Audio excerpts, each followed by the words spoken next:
You clicked on this video because you think you are not achieving your goals and you think you are a loser. But guess what? You are not. You are just trying to compare yourself with other people, forgetting that your time is not due to attain greatness. There are moments in your life when you will overthink about the future or what you are meant to achieve. But what if I tell you that Allah subhanahu wa ta'ala has a plan for you? A plan that is going to prevail for eternity. And if you wait for this plan, then you are going to enjoy in this dunya and in the hereafter. In today's video, we will look at one verse in the Quran, and this verse has all the information that we need to make ourselves whole again. Brothers and sisters in Islam, stay tuned and don't go far.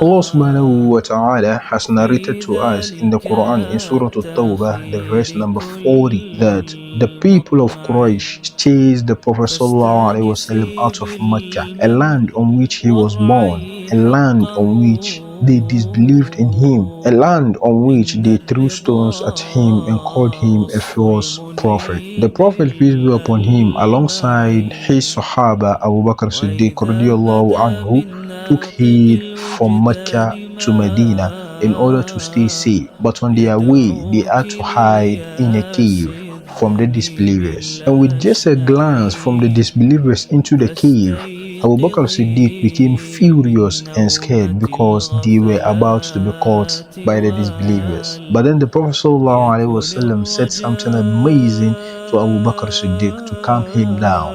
The Prophet said to him, "La tahzan, inna Allah ma'ana." Do not be scared, do not worry, for indeed Allah subhanahu wa ta'ala is with us. Such a powerful statement from the Prophet sallallahu alaihi wasallam. And just like what the Prophet sallallahu alaihi wasallam said to Abu Bakr Siddiq in the cave, I am also telling you this today, that you don't have to be sad, you don't have to be scared, for Allah subhanahu wa ta'ala is with you. Every single problem that you are going through, although I don't know them, and although I've not even seen them, and I don't go through them with you, but you and Allah subhanahu wa ta'ala know better. For this reason, I'm telling you to stay true to only Allah subhanahu wa ta'ala. Let him control your life and never be sad upon what Allah subhanahu wa ta'ala has not bestowed upon you. If your life is not turning out the way you want it to be, you don't have to force it. You just have to turn to Allah subhanahu wa ta'ala.